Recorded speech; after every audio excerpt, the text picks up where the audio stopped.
नमस्कार मित्रों, मैं डॉक्टर कृति साहित्य कृति के यूट्यूब चैनल पर आपका बहुत बहुत स्वागत करती हूँ। हम पढ़ रहे आचार्य रामचंद्र शुक्ल जी की हिंदी साहित्य के इतिहास पुस्तक से काव्य खंड को, जिसमें हम प्रकरण 1 के अंतर्गत देखेंगे पुरानी धारा के जो काव्य खंड का जो पूरा विस्तार हुआ था। पुरानी धारा में किस प्रकार काव्य खंड की जो धारा चली थी और काव्य का क्या स्वरूप था, उसको हम विस्तार से इस कक्षा के अंतर्गत पढ़ेंगे। तो ये जो है संवत 1900 से 1925 के मध्य जो भी काव्य की जो धारा रही, काव्य की जो कह सकते हैं कि जो पद्धति रही, और जो भी विभिन्न रचनाकारों ने, कवियों ने जो भी काव्य का सृजन किया काव्य का, उन सबको आज इस कक्षा के अंतर्गत हम पूरा पढ़ लेंगे। तो शुक्ल जी के अनुसार हम देखेंगे सबसे पहले पुरानी धारा और इसके बाद हम नई धारा पढ़ेंगे। तो पुरानी धारा के अंतर्गत देखा जाए तो आप जानते ही हैं कि गद्य के आविर्भाव और विकास काल से लेकर के अब तक कविता की ही वह परंपरा भी चलती आ रही है, जिसका वर्णन भक्ति काल में भी आपने देखा, रीति काल में भी देखा। तो काव्य की जो ये धारा है, ये हमें भक्ति काल, रीति काल सब में देखने को मिली है। इसके अतिरिक्त भक्ति भाव के भजन भी देखने को मिले हैं, राजवंश के ऐतिहासिक चरित काव्य मिले हैं, अलंकार और नायिका भेद के ग्रंथ मिले हैं, श्रृंगार और वीर रस के कवित्त सवैये, ये सभी दोहे हमें बराबर देखने को मिले हैं। बात की जाए कि पुरानी काव्य धारा के अंतर्गत तो ब्रजभाषा काव्य की परंपरा गुजरात से लेकर के बिहार तक और कुमायूं गढ़वाल से लेकर के दक्षिण भारत की सीमा तक बराबर चलती आई। यानी कि पुरानी परंपरा में मूल रूप से हम काव्य की भाषा को देखते हैं तो हम उसका रूप ब्रजभाषा ही पाते हैं। तो ब्रजभाषा में इस प्रकार काव्य का विस्तार हर जगह था। वही देखेंगे कि गढ़वाल के प्रसिद्ध चित्रकार भोलाराम जो थे, वो ब्रजभाषा के बहुत अच्छे कवि थे, जिन्होंने अपने गढ़ राजवंश काव्य में गढ़वाल के 52 राजाओं का वर्णन दोहा चौपाई में किया है। ठीक है, तो इन्होंने क्या किया था, ये एक प्रसिद्ध चित्रकार थे भोलाराम, जो कि ब्रजभाषा के भी बहुत अच्छे कवि थे, और उन्होंने अपने गढ़ राजवंश काव्य में, इनका जो काव्य था उसका नाम था गढ़ राजवंश, और इसमें गढ़वाल के 52 राजाओं का वर्णन किया इन्होंने दोहा चौपाई में। तो इस प्रकार ये जो ब्रजभाषा की जो पुरानी धारा के अंतर्गत हमें रचना देखने को मिलती है, काव्य देखने को मिलता है, और उसका विस्तार क्षेत्र में देखने को मिलता है। अब हम देखेंगे कि ब्रजभाषा काव्य परंपरा में कुछ देखिए प्रसिद्ध कवि और उनकी रचनाओं को जो शुक्ल जी ने यहाँ पे उद्धृत किए हैं। यहाँ सबसे पहले जो हमें कवि देखने को मिलते हैं वो है सेवक। ये असनी वाले ठाकुर कवि के पौत्र थे और काशी के रईस बाबू देवकी नंदन के प्रपौत्र बाबू हरिशंकर के आश्रय में रहते थे। तो ये बाबू हरिशंकर के आश्रय में रहते थे। ये ब्रजभाषा के अच्छे कवि थे सेवक। इन्होंने वाग विलास, इनकी जो रचना है बहुत बार पूछी गई है, वाग विलास, जो कि सेवक की रचना है। तो इन्होंने वाग विलास नाम का एक बड़ा ग्रंथ नायिका भेद का बनाया था। वर्ण विषय भी पूछा जाता है, तो वाग विलास का वर्ण विषय क्या है कि यह नायिका भेद पर बनी हुई रचना है।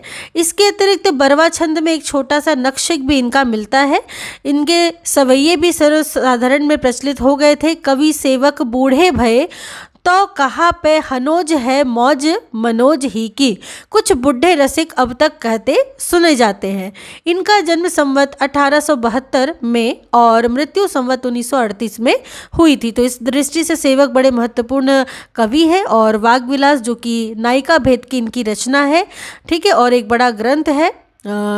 इसके अतिरिक्त तो हम देखेंगे अगले जो कवि है महाराज रघुराज सिंह रीवा नरेश। तो इनका अगर जन्म देखें तो संवत 1880 और मृत्यु 1936 में हुई। इन्होंने भक्ति और श्रृंगार के बहुत ग्रंथ रचे थे, परंतु इनका राम स्वयंवर जो कि संवत 1926 का है और बहुत बार परीक्षा में पूछा भी गया है, राम स्वयंवर महाराज रघुराज सिंह का, तो ये राम स्वयंवर नामक वर्णनात्मक जो प्रबंध काव्य है ये इनका बहुत प्रसिद्ध है। ठीक है, तो वर्णनात्मक प्रबंध काव्य है राम स्वयंवर, जिसमें अनेक छंदों में सीताराम के विवाह का बहुत ही विस्तृत वर्णन इन्होंने किया है। वर्णनों में इन्होंने वस्तुओं की गिनती, जैसे कि राजसी ठाट बाट, घोड़ों, हाथियों के भेद आदि गिनाने वाले प्रणाली का भी खूब अवलंबन किया है। राम स्वयंवर के अतिरिक्त इनका रुक्मणी परिणय, आनंदाम्बु निधि, रामाष्टयाम आदि इत्यादि ग्रंथ मिलते हैं, और सभी के सभी ग्रंथ परीक्षा में पूछे गए हैं। बहुत महत्वपूर्ण है महाराज रघुराज सिंह जी का। अगले जो हमारे कवि है वो है सरदार कवि। सरदार कवि की बात करें तो ये काशी नरेश महाराज ईश्वर नारायण सिंह के यहाँ पे आप देख सकते हैं कि आश्रित थे। इनका कविता काल संवत 1902 से 1940 तक रहा है, कहा जा सकता है सरदार का। ये बहुत ही सिद्धहस्त और साहित्य मर्मज्ञ कवि थे। साहित्य सरसी, वाग विलास, षड ऋतु, हनवत भूषण, तुलसी भूषण, श्रृंगार संग्रह, राम रत्नाकर, साहित्य सुधाकर, रामलीला प्रकाश इत्यादि कई मनोहर काव्य ग्रंथ इन्होंने रचे हैं। इसके अतिरिक्त इन्होंने हिंदी के प्राचीन काव्यों पर बड़ी बड़ी टीकाएं भी लिखी हैं, जैसे कवि प्रिया पर, रसिक प्रिया पर, सूर के दृष्टिकूट और बिहारी सतसई पर बहुत अच्छी टीकाएं इनकी मिलती है सरदार कवि की। तो इस दृष्टि से इनकी रचनाएं और इनकी टीकाएं सभी बहुत बार पूछी गई रचनाएं हैं, तो ध्यान से इन सबको देखिएगा। अगले हैं बाबा रघुनाथ दास राम सनेही जी, जो कि अयोध्या के एक साधु थे और अपने समय के बड़े भारी महात्मा भी माने जाते हैं। संवत 1911 में इन्होंने विश्राम सागर, कई बार पूछा गया है ये भी, विश्राम सागर रघुनाथ दास राम सनेही जी का एक बड़ा ग्रंथ बनाया है, जिसमें अनेक पुराणों की कथाएं संक्षेप में दी गई। ठीक है, अनेक पुराणों की कथाएं हैं विश्राम सागर का वर्ण विषय। अगले हैं राजा लक्ष्मण सिंह, जो कि हिंदी के गद्य प्रवर्तकों में इन्हें गिना जाता है। राजा लक्ष्मण सिंह का नाम हिंदी गद्य के प्रवर्तकों में है।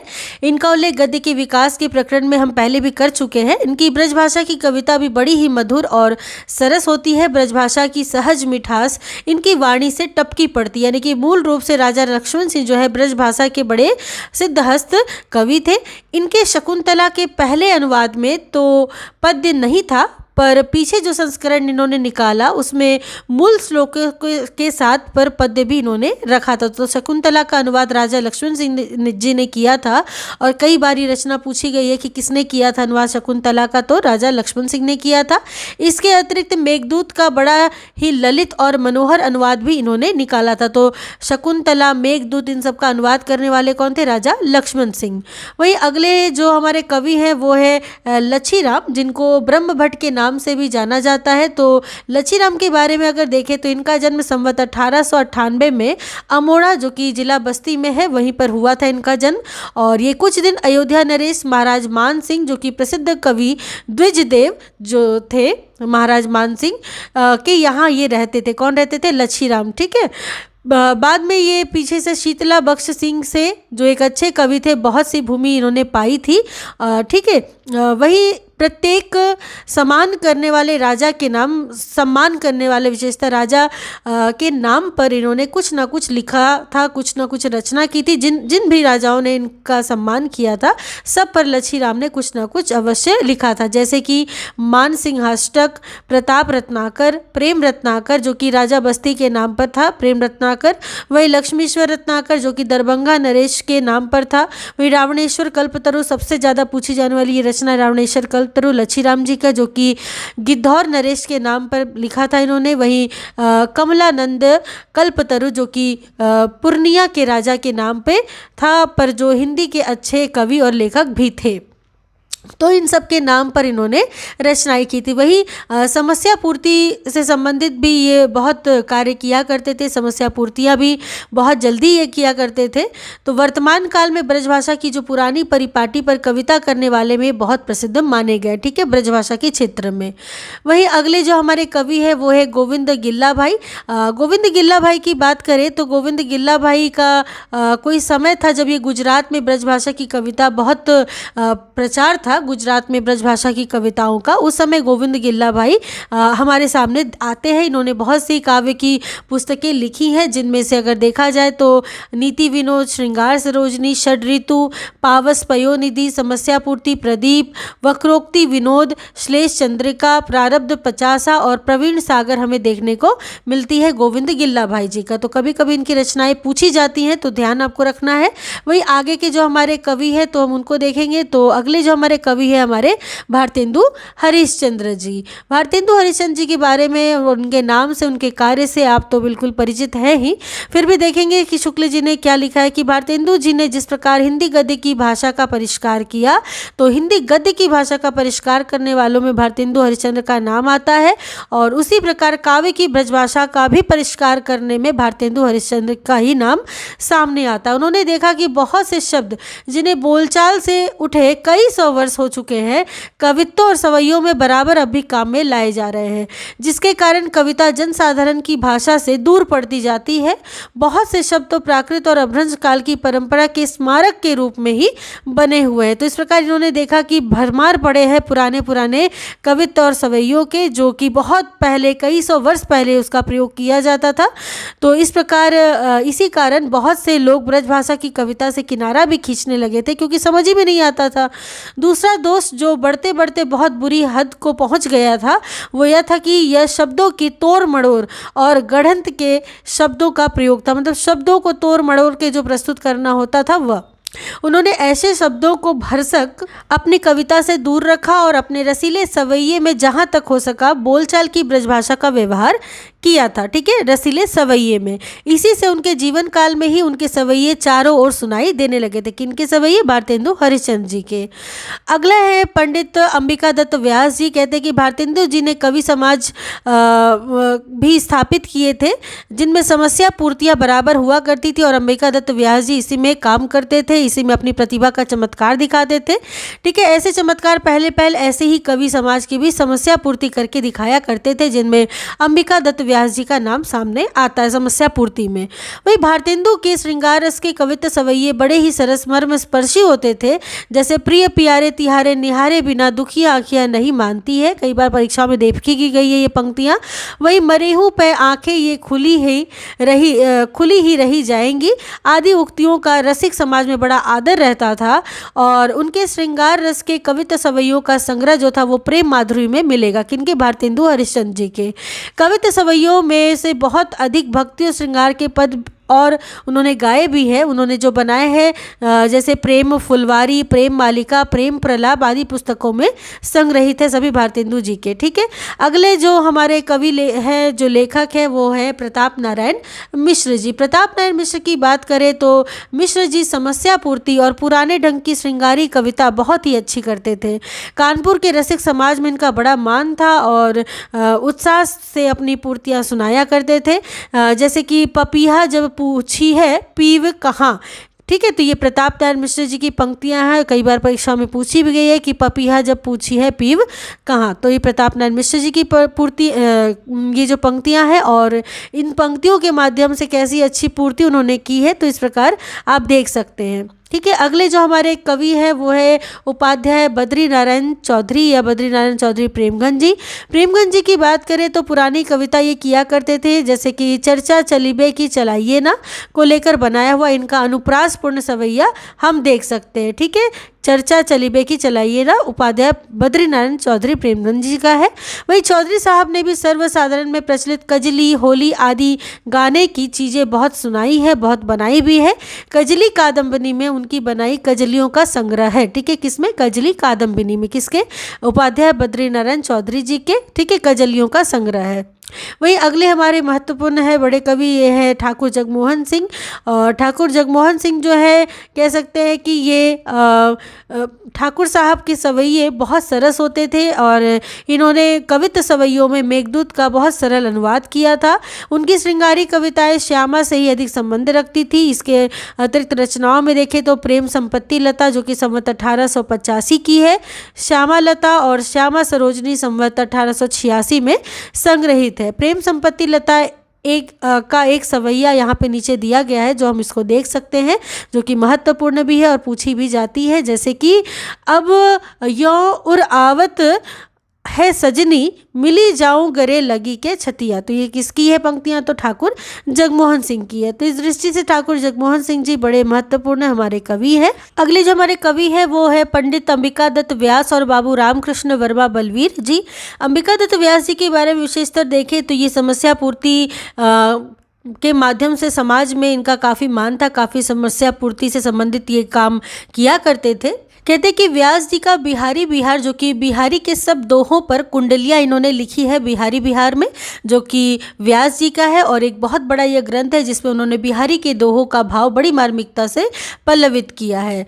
वहीं डुमरांव के निवासी पंडित नक्शेदी तिवारी, जिनको अजान के नाम से भी जाना जाता है, उन्होंने मनोमंजरी आदि कई अच्छे संग्रह भी निकाले। तो मनोमंजरी नक्शेदी तिवारी जी का है। वही व्यास जी का बिहारी बिहार, जो कि बड़ी महत्वपूर्ण रचना कई बार पूछी गई है, बिहारी बिहारी के सब दोहों पर इन्होंने कुंडलियाँ लिखी थी, जिसमें बिहारी के दोहों का भाव बड़ी मार्मिकता से इन्होंने व्यक्त किया था कुंडलियों के माध्यम से व्यास जी ने। वही अगले है लाला सीताराम। सीताराम जी की बात करें तो ये कविता में अपना भूप उपनाम रखते थे, यानी कि लाला सीताराम भूप, ठीक है, भूप इनका उपनाम था।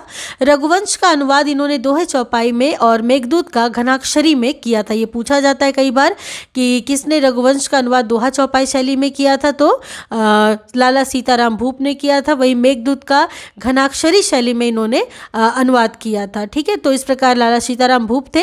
वही अगले जो हमारे कवि है वो है हमारे पंडित अयोध्या सिंह उपाध्याय हरिऔध जी। तो हरिऔध जी की बात करें तो यद्यपि ये जो उपाध्याय जी थे तो इस समय खड़ी बोली के और आधुनिक विषयों के ही कवि ज़्यादा प्रसिद्ध थे, पर प्रारंभ काल में ये अपने पुराने ढंग की श्रृंगारी कविता बहुत सुंदर और सरस करते थे। इनके निवास स्थान निजामाबाद में सिख संप्रदाय के महंत बाबा सुमेर सिंह जी हिंदी के काव्य के बड़े प्रेमी थे। उनके यहाँ प्राय कवि समाज एकत्र हुआ करता था। कहने का तात्पर्य है कि ये इनका निवास स्थान था हरिऔध जी का निजामाबाद, जहाँ पर ये कवियों की कह सकते हैं कि एक मंडली में कवियों समाज एकत्रित करके वहाँ पे काम करते थे। काव्य प्रेमी जो थे यहाँ पे सभी आते थे।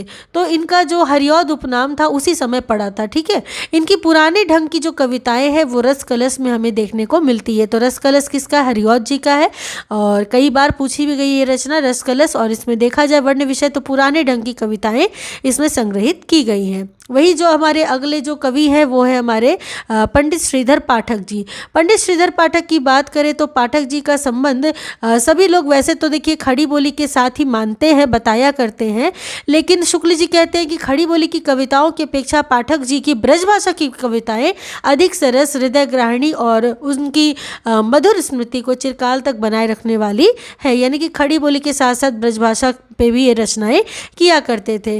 वही कह सकते हैं कि यद्यपि उन्होंने समस्या पूर्ति नहीं की थी, जो कि समय चल रही थी, तो समस्या पूर्ति तो नहीं की श्रीधर पाठक जी ने, परंतु नायिका भेद के उदाहरणों के रूप में कविता भी नहीं की। पर जैसी मधुर और रस भरी ब्रजभाषा उनके ऋतु संहार के अनुवाद में मिलती है वैसी बड़ी अद्भुत है। तो ऋतु संहार का अनुवाद करने वाले थे पंडित श्रीधर पाठक जी, और ब्रजभाषा में अनुवाद किया था ऋतु संहार का। तो आपको ध्यान रखना है कि ब्रजभाषा में ऋतु संहार का अनुवाद करने वाले कौन थे? पंडित श्रीधर पाठक जी। वही हमारे जो अगले कवि है वो है बाबा जगन्नाथ दास रत्नाकर। जगन्नाथ दास रत्नाकर बड़े जाने माने कवियों में गिने जाते हैं, बड़े महत्वपूर्ण कवि हैं, और इनके बारे में शुक्ल जी लिखते हैं कि जगन्नाथ दास रत्नाकर जी जो थे वो ब्रजभाषा की पुरानी परिपाटी के कवियों में गिने जाते थे, और रत्नाकर जी का स्थान बहुत ऊंचा माना जाता था। इनका जन्म काशी में हुआ था भाद्रपद शुक्ल 6 संवत 1923 में, और मृत्यु आषाढ़ कृष्ण 3 संवत 1989 को, ठीक है, हरिद्वार में हुई थी इनकी मृत्यु। भारतेंदु के पीछे संवत 1946 से ही ये ब्रजभाषा की कविता करने लगे थे। किसमें करते थे? ब्रजभाषा में। हिंडोला आदि पुस्तकें इनकी बहुत पहले ही निकल चुकी थी, और कहते हैं कि काव्य संबंधी एक पत्रिका भी इन्होंने कुछ दिनों तक निकाली थी। इनकी कविता बड़े पुराने कवियों से टक्कर की होती थी। बड़े चर्चित कवि थे ये, साहित्य में ब्रजभाषा के बड़े मर्मज्ञ कवि माने जाते हैं। कौन? जगन्नाथ दास रत्नाकर जी। वही इन्होंने हरिश्चंद्र, गंगावतरण और उद्धव शतक, ये 3 जो थे बहुत सुंदर प्रबंध काव्य लिखे और परीक्षा में पूछे भी जाते हैं। हरिश्चंद्र, गंगावतरण और उद्धव शतक जगन्नाथ दास रत्नाकर की रचनाएं हैं।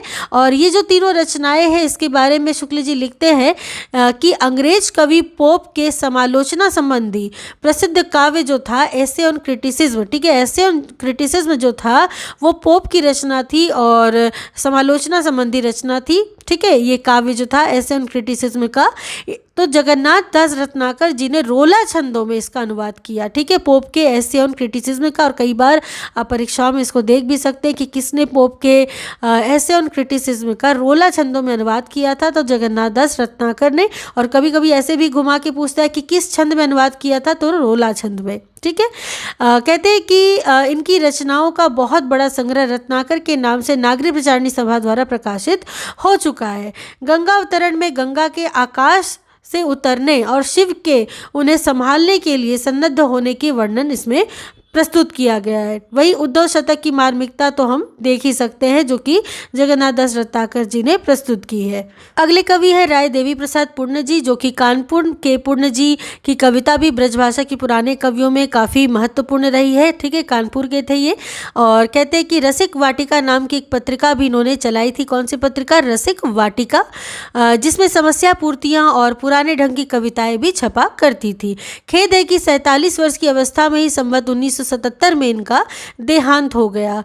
और कहते हैं कि इनकी रचना कैसी सरस होती थी और ललित पदावली पर इनका कैसा अधिकार था, इसका अनुमान हमें इनके धाराधर धावन यानी कि मेघदूत का अनुवाद में हमें देखने को मिलता है। तो मेघदूत का इन्होंने धाराधर धावन के नाम से अनुवाद किया था और कई बार पूछी भी गई है ये रचना किस नाम से अनुवाद है। ठीक है, तो मेघदूत का अनुवाद है ये धाराधर वाहन, जिसको राय देवी प्रसाद पूर्ण जी ने किया था। अगले जो हमारे कवि है वो है श्री वियोगी हरि जी। वियोगी हरि जी के नाम से तो आप परिचित ही है। तो वियोगी हरि जी की बात करें तो ये ब्रज भूमि और कह सकते हैं ब्रज भाषा और ब्रजपति के वे अनन्य उपासक थे, यानी कि ब्रज भूमि, ब्रज भाषा और ब्रजपति के ऐसे प्रेमी रसिक जीव इस रूखे जमाने में कम दिखाई पड़ते, मतलब इतने ज़्यादा ये विलक्षण प्रतिभा के थे। उन्होंने अधिकतर पुराने कृष्ण भक्त कवियों की पद्धति पर बहुत से रसीले तथा भक्तिपूर्ण पदों की रचना की, जिन्हें सुनकर आजकल के रसिक भक्त भी बलिहारी कहेंगे। ठीक है, तो इनकी इस प्रकार की रचनाएं हमें देखने को मिलती है, जिसमें प्रेम शतक, प्रेम पथिक, प्रेमांजलि, ठीक है, ये सभी रचनाएं हमें देखने को मिलेंगी। वहीं छतरपुर से प्रयाग आने पर राजनीतिक आंदोलनों की भी कुछ हवा जो थी उन्हें लगी थी और इन्होंने चरखे की गूंज, चरखा स्तोत्र, सहयोग वीणा ऐसी कुछ रचनाएं भी की थी, पर उनमें इनकी विशेष कोई मनोवृत्ति नहीं थी। यह अवश्य है कि देश के लिए त्याग करने वाले वीरों के प्रति इनके मन में अपार श्रद्धा थी।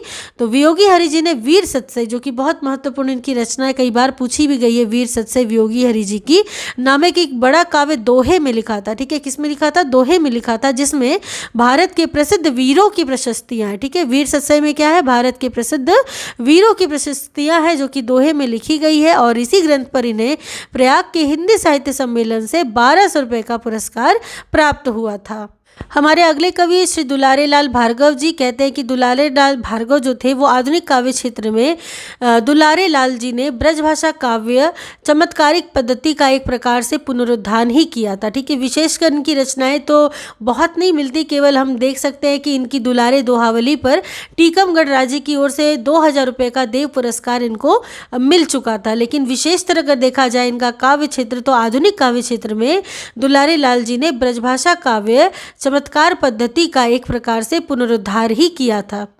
वहीं अगला जो अब हम देखेंगे, जो प्रकरण 1 तो हमारा आज समाप्त हो गया, लेकिन इससे पहले कि हम आगे बढ़े, हम कुछ शुक्ल जी ने यहाँ पे प्रस्तुत किया है कि अभी थोड़े ही दिन हुए अयोध्या के पंडित रामनाथ ज्योतिषी ने राम कथा को लेकर के अपना रामचंद्रोदय काव्य लिखा था, जिसको कई बार परीक्षाओं में देखा गया है। रामचंद्रोदय काव्य जो कि पंडित रामनाथ ज्योतिषी का है और जिस पर इस पुस्तक पर उन्होंने 2000 का देव पुरस्कार भी प्राप्त किया था। आधुनिक विषयों को लेकर के कविता करने वाले इस प्रकार से कई कवि हुए, जैसे कि स्वर्गीय नाथूराम शर्मा शंकर, लाला भगवान दीन, ठीक है, जो कि पुरानी परिपाटी की बड़ी सुंदर कविता करते थे। वही पंडित गया प्रसाद शुक्ल स्नेही के प्रभाव से कानपुर में ब्रजभाषा काव्य के मधुर स्तोत्र आज भी बराबर वैसे ही चल रहे हैं जैसे पूर्ण जी के समय में चलते थे। नई पुरानी दोनों परिपाटियों के कवियों का कानपुर अच्छा केंद्र रहा है।